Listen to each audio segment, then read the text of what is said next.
On December 31st, 2024, I drove to meet Lishay Miran-Lavi in her home on Kibbutz Kramim. It's about a 20-minute drive from my kibbutz in the western Negev, but it took a little longer that day. Rains were torrential. Kramim is a small kibbutz where Lishay has lived with her 2 daughters since October 7th, 2023, when she was rescued from her horrific experience that day and night at Kibbutz Nachal Oz. She heard someone ask after she was rescued if there was anyone who wanted to go to a safe home on a kibbutz. Immediately, Lishay jumped and has been there since. I arrived mid-afternoon on December 31st. The downpour was so intense that it was difficult to see. Of course, I did not have an umbrella. So I arrived at Lishay's caravilla, as these temporary homes are called in Israel, soaked and chilled to the bone. I dared not say anything about my discomfort. As I walked the 100 meters or so from my car to her home, all I could think of was her husband, Omri, languishing in a tunnel, cold, hungry, and fighting to stay alive. And that is probably what she was thinking of as well. Lishay has made a lovely home for 3-year-old Roni and 21-month-old Alma. As I dried off, we spoke about nothing in particular. I know from personal experience, as does anyone who has been through extreme trauma, that it is so important to just be seen by others, truly seen as a person, not an object of pity, not someone to be avoided. I am recording this narrative on Tuesday, February 11th. I could phone Lishay to ask her how she is reacting to the insanity of recent weeks, and particularly the knowledge we now have of Hamas brutality with male prisoners in captivity. But why would I do that? It seems voyeuristic. There is a reason also that I did not publish this interview until now. Shortly after I met with Lishay, the agreement to release Israeli hostages and Hamas murderers was signed. Focus shifted to the precariousness of that deal and if, how, and in what condition hostages would be released. For more than 3 weeks, Israel and much of the West was obsessively focused on the moment-to-moment developments. I did not want Lishay's important and poignant interview to get lost in the noise. So I thought I would wait until a moment presented. It was inevitable that there would be crises, unfortunately. And we have a big one now, with Hamas suspending their obligations under the agreement indefinitely. They made that announcement yesterday. Lishay's husband, Omri Miran, aged 47, is not on the list of individuals to be released in the first phase. He's somehow being left for later. Yet again, the lives of Lishay, Roni, and Alma are suspended, living in this state of emotional agony. I do not need to ask Lishay what that is like.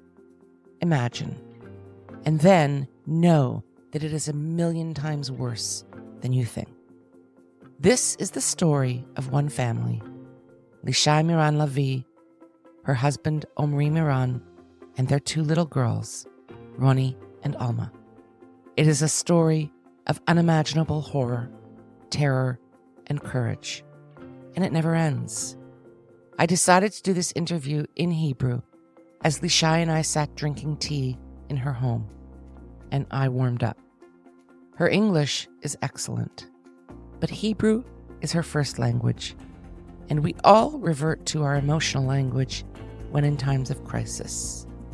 It was clear from our first moments that speaking with Lishay in Hebrew would be more real. I'm Vivian Berkovich, former Canadian ambassador to Israel, and now doing everything in my power to do what I can to help bring them all home. Every last one, alive and dead, now. Stay with us. It's December 31st, New Year's Eve day, Lishay Miran-Lavi at Kibbutz Kramim. It's 2:30 in the afternoon. Thank you, Lishay, so much for welcoming me into your home today. I appreciate it. תודה לך. תודה שבאת. תודה. ואני יודעת שזה קשה, וזה גם חשוב. אני לא צריכה לספר לך. אז תגידי, במילים שלך, למה את עושה את זה? כי אין אופציה אחרת. אין באמת אופציה אחרת. אני חושבת I begin by thanking Lishay for welcoming me into her home and acknowledge how difficult it must be to submit to interviews after all this time. I ask her why she continues to do this, and she explains that it is her job. She has no option. She and others feel they must continue to do everything possible to ensure that Omri and all the hostages remain top of mind for Israel. There is no option. There is no choice. That's the job. She describes herself as a wife of a hostage and mother to two little girls whose father was kidnapped before their eyes. And that's all I do, she says. Everything possible. And it is my job. But it is the job of every one of us. 100%. אז אני מצטערת לשאול את זה, אבל I tell Lishay that I agree with her, that it is the responsibility of us all to do everything possible to bring the hostages home. And I say, it is difficult to believe this nightmare has dragged on so long. How, I ask her, do you face the day? How do you deal with the uncertainty? אני אגיד שיש הרבה מאוד ימים שאני קמה בבוקר, אחרי לא הרבה שעות שינה, אני לא ישנה הרבה. Truth is, she says, I don't sleep much. And sometimes when I wake up, I have to touch my face and really understand and process that I exist, that this is our reality. But I have no choice. I have to get up. I have two little girls. Roni is 3 and Alma is 1 year and 9 months, and their father is not here. Their father is still a hostage in Gaza, she says, and I am their mother, and I am here.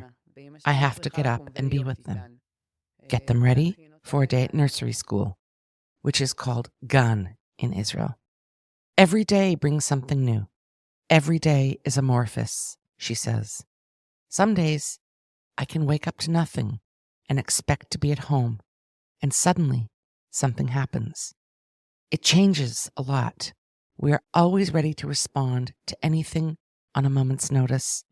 We must be ready constantly to do everything so that they can return to us. The people, the government, the authorities say we must do everything we can to bring them back. At times, I feel like a machine. You asked me about feelings. I deal with a lot of feelings, mainly fear and enormous concern, and I constantly work to neutralize it. ואתה מנסה איכשהו גם לנטרל את זה כדי לעשות דברים, כי אחרת זה יכול באמת לשתק, בלי יכולת לעשות כלום. פעם האחרונה, כשאת ראית אותו, זה היה בנחל עוז. את יכולה... I asked Lishay to go back to October 7th, 2023, and tell her story.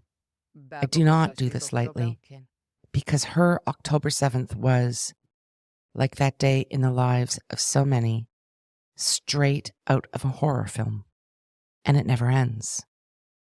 ב7 באוקטובר התעוררנו כמו כולם למתחים. אני זוכרת את המספר 628. On October 7th, Lishay says, we woke up into a state of high tension. I remember the number 628. Many say 629. But that's what I remember. Of course, Lishay there is referring to the time when the rockets and the sirens began. She continues. רוני שלנו ישנה בממ"ד, זה היה החדר שלה. Ronnie was sleeping in her room, and Alma was with us. We woke up, and from the first moments we had a power outage. We were in the dark. We closed the windows, the door. We sat and thought, okay, another round. But it sounded very serious. WhatsApp messages were circulating within the Nachal Oz community that there are terrorists. People were calling for help. But Omri and I thought that perhaps people were disoriented from all the noise, from the constant firing of rockets. Lishay continues. אני זוכרת את עצמי אפילו ב7:15, היה פתאום איזה שקט, יוצאת מהממ"ד, הולכת לשירותים. At 7:15, there was a sudden silence. She says she left the safe room and went to the bathroom. She brought a bottle for Alma and some food for Roni. But they understood at that point that this is not a regular attack.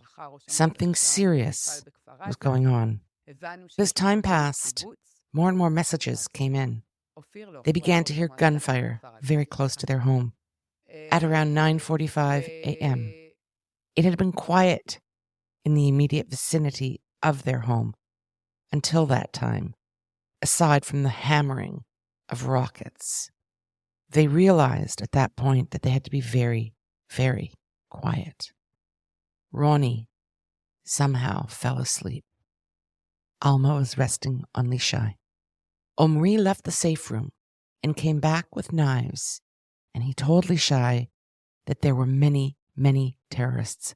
The kibbutz was full of terrorists. He saw them through a window. Shortly after, at around 10:15, they heard a gun battle at a home very near theirs, and they understood that they were next in line. They heard broken glass, and the door to their home opened, and suddenly there was a lot of noise in the house. It's a small kibbutz house, she says, 80 meters, which is about 800 square feet. She says they heard everything. Soon, the terrorists told us to come out. They were yelling. We sat quietly. They yelled and screamed and banged on the door with their weapons. How did you feel at that moment? I asked Lishay. What were you thinking? She said, it's impossible to describe how she was feeling. You don't really understand how you're feeling. You understand that you're in a situation, but it's impossible to describe, she said. I talk about this all the time, but being there and feeling it, there are no words to properly describe it. I can say that I was afraid, wildly anxious, but we simply do not have the words in our vocabulary to describe those feelings. Lishay continues to relive that horrible day. For several minutes, she recalls, we continued to sit quietly, and then we heard a voice in Hebrew. It was Tomer Arava Eliaz of blessed memory. He asked us to leave the safe room. Omri and I looked at one another, just with our eyes. We said nothing, and we opened the door. It is important to pause here and explain this moment more carefully. Tomer Arava Eliaz was a 17-year-old kibbutznik and neighbor of the Miran family. Terrorists had already entered Tomer's family home and had been live streaming their torture of his mother Dikla, her partner Noam Eliakim, and his two daughters, 15-year-old Daphna and 7-year-old Ella. We have told their story in detail in a previous podcast, which is referenced in the notes. What is important to know here is that Omri and Lishay knew Tomer, and in an instant, in a Holocaust second, they made a decision. There is no right and wrong in such terror. There is just instinct in the next moment. Lishay continues to recount what happened next. ובאמת גילינו שיש לנו 5 מחבלים בבית, הם הוציאו אותנו מהממ"ד That's when we למטבח learned שלנו. that we had 5 terrorists in our house. They took us from the safe room to our kitchen.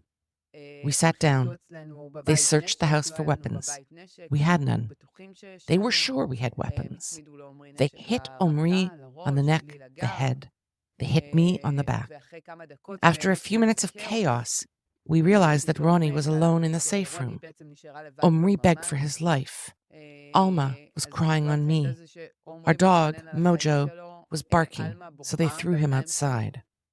In this chaos, Lishay asked the terrorists to let one of them go and get Roni, who was alone. They refused, but they allowed Tomer to go.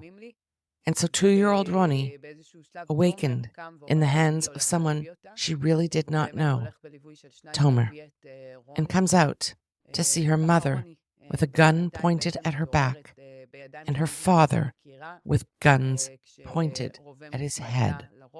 Lishay says that Tomer, his mother, and her partner Noam Eliakim were killed, and that the girls, Daphna and Ella, were taken hostage to Gaza. What we learned recently, since I met with Lishay, is that Tomer and Dikla were actually inadvertently killed on October 7th by IDF fire in the fog and chaos of war. Noam is believed to have died from Hamas-inflicted wounds that day, and Daphna and Ella were taken hostage. Back now to October 7th on Nahal Oz. בעצם הם מתחילים לארגן דברים ומבקשים מעומרי לקום. Lishay explains that they were in the Eliakim home for several hours, and at around 1:30 in the afternoon, the terrorists began to organize and asked Omri to get up. They tied his hands behind his back, as well as the other father, Tzachi Idan, and they brought 2 other women to the house.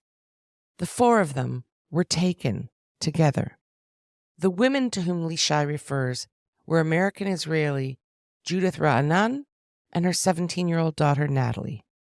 They had been visiting Judith's mother for the holidays and a milestone birthday. Lishay continues to describe what happened after Omri and others were taken hostage. She and her little girls were left with Gali Idan and 3 of her 4 children. Gali's husband, Tzachi, was taken with Omri. Hours earlier, 18-year-old Ma'ayan Idan had been murdered by Hamas in Tzachi's arms. He was covered in her blood and in shock, unable to speak or function. We have covered the story of Tzachi Idan and his family in other work, which is set out in the podcast notes. Lishay said that the women and children remained in that house. The IDF rescued them at 5:30 p.m. late that afternoon. שעה 1:30, ולאחר מכן אנחנו נשארנו שם עוד בבית הזה, רק בסביבות 5:30 באו בעצם לחלץ אותנו משם. Lishay's clinical precision makes my heart stop. She has had far too long to relive these moments with no resolution. She tells me that they were rescued 11 hours after the beginning of this horror, 7 hours after having their ordeal live-streamed on Dikla's Facebook, 4 hours after Omri and 3 other people were taken hostage in front of their eyes. At 9:30 that night, Lishay says, she and a few other families jumped at the offer to go to Kibbutz Kramim. The hostages are in Hamas tunnels. She and the girls are here. We live, but we don't live, she says. When we say that our lives stopped on October 7th, to many it has come to sound like a slogan. But she says that until the hostages are home, the families are trapped in the past, with no ability to move forward. For this whole time, we've all been going through a process. Because it took me some time to understand and say out loud that we are fighting this war for our children. Lishay's comments are profound, and she continues to say that her girls need their father. But without the return of the hostages, there will be no victory, no security, and we cannot look our children in the eye, she says, and promise them that, as long as hostages are there. Living with this, she continues, is not easy. The fact that my kids go to kindergarten or nursery school does not change anything. Roni says good morning to her father every day with Alma, and again when they come home from Gan. She tells her dad what she did that day at nursery school. And at night, they say goodnight to their father. We are not doing enough as adults for them. We push it aside, ignore it. It's not easy. How many people go out on Saturday night to rallies, she asks, across the country? How many post on social media about the hostages? Anything. Lishay expresses frustration with the lack of broad support for the hostages and says the country should have stopped and focused on this issue long ago. What kind of life and country do we give our children if 100 hostages remain in Gaza? It is my place, she says, to comment on the complacency of people who do nothing, and this is very painful, that people have done nothing all year. Some put it in terms of being right-wing or left-wing, but when the terrorists entered our homes, no one asked if we were left or right. That is just not relevant. וכל דבר הוא פוליטי. וכולנו כלים במשחק פוליטי בחיי היום-יום בכלליות, ובתקופה הזאת יש פשוט כאלה שהרבה יותר Lishay כלים במשחק continues, הפוליטי. saying, everything in life is political, and we are tools in a political game, and we feel this. But this is not about right or left. This is about morality, values, respect for life, love of country, national solidarity, the values we were all raised on. But we cannot say that these values are prevailing now, because they are not. And maybe if we had all been united in bringing home the hostages, they would have been home, had there not been people opposing this urgency. The one and only sign of life Lishay has seen of Omri was in a short video published by Hamas on April 27th. That is now almost 1 year ago. There has been nothing since. I asked if they have heard anything from the army, the government, anyone, and Lishay tells me that they try. They try to speak and try to meet, and she believes that some of the exchanges and discussions must be kept private. But she also says, if you're asking me if we are kept informed about the negotiations and what's going on in Gaza, no. We have no idea. No one contacts us. That's a fact. We have no more information than anyone about what's going on. Nothing. And if we want to meet, we have to ask to meet. We have to go to the Knesset for committee meetings. We have to be active and run around. It's not how it should be, but it is how it is. Lishay recently marked her 40th birthday and posted on X that she had not expected to be in this place so long after October 7th. I am recording this narrative on Tuesday, February 11th, one day after Hamas told the world that it will suspend the release of hostages until further notice. Of course, Hamas attributes blame for this impasse to Israeli breaches of the terms of the agreement, which is complete BS, pardon my language. I won't go into the detail here. Hamas has never honored any agreement. Throughout this process, they have taken wild liberties.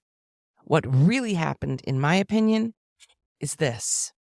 After the grotesque release ceremony for 3 male hostages last Saturday, Eli Sharabi, Ohad Ben Ami, and Or Levi, the world recoiled.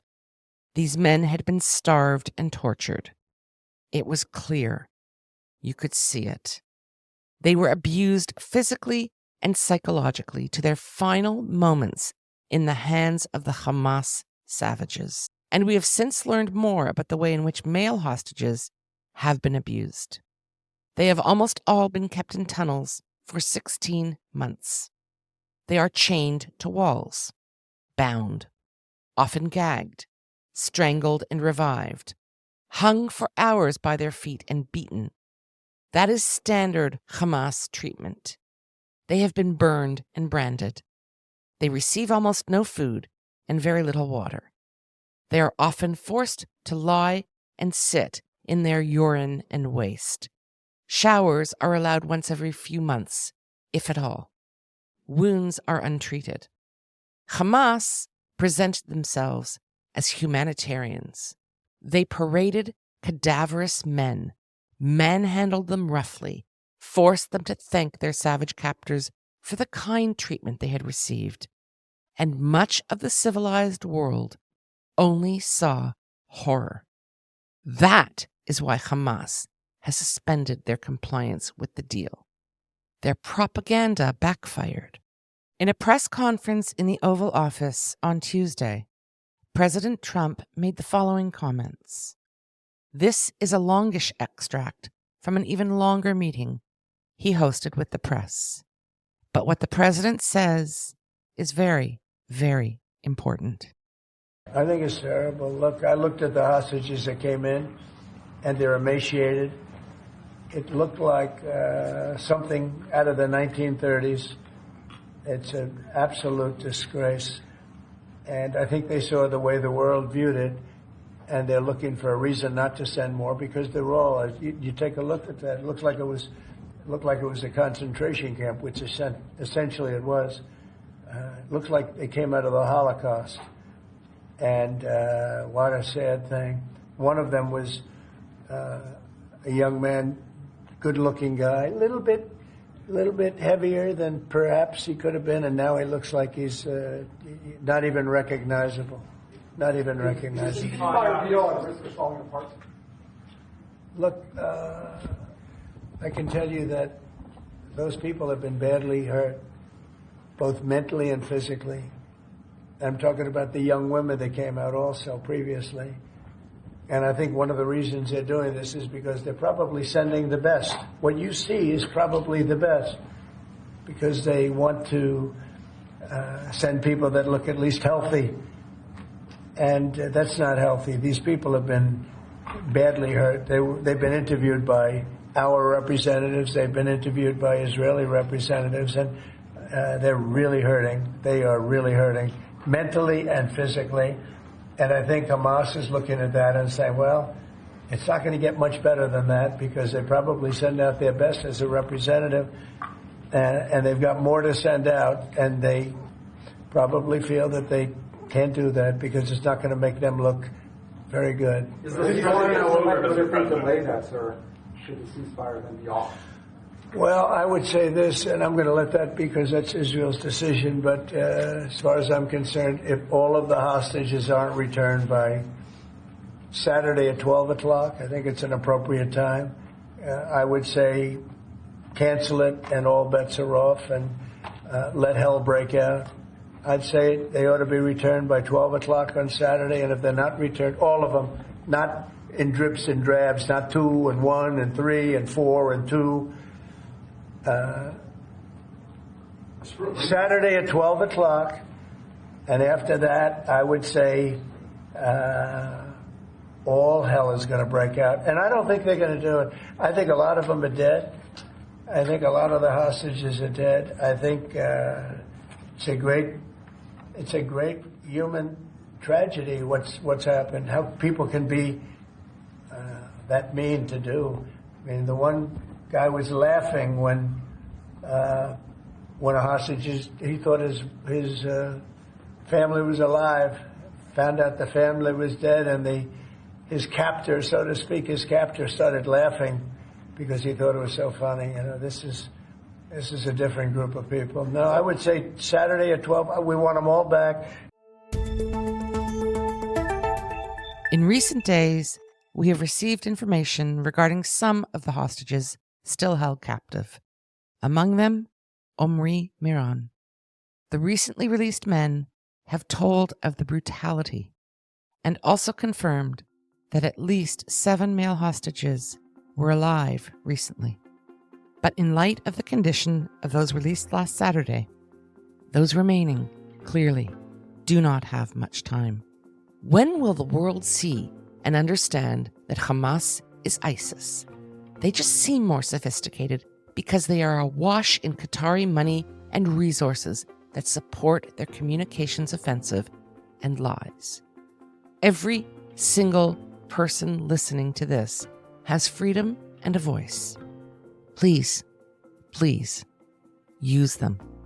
Lishay, Roni, Alma, Omri, and so many other hostage families and their loved ones need you.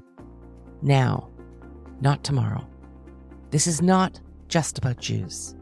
This truly is a struggle for humanity. Tomorrow really is today.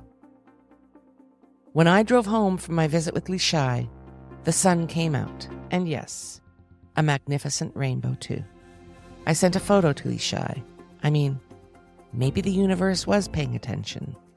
We'll take any sign or symbol of encouragement and goodness. Thanks for listening. We love hearing from you, so please comment on our website, stateoftelaviv.com, or send us a note to hello@stateoftelaviv.com. On behalf of the State of Tel Aviv core team, Yon Zabo, our creative, graphic, visual, and marketing man, Amir White, producer and editor extraordinaire, sound guy, who is also impressively patient with me and my boomer tech deficiencies, and our social media manager who pitches in on everything, Maya Naftalin. Thanks to the team. Thanks to you for being here. We'll be back soon.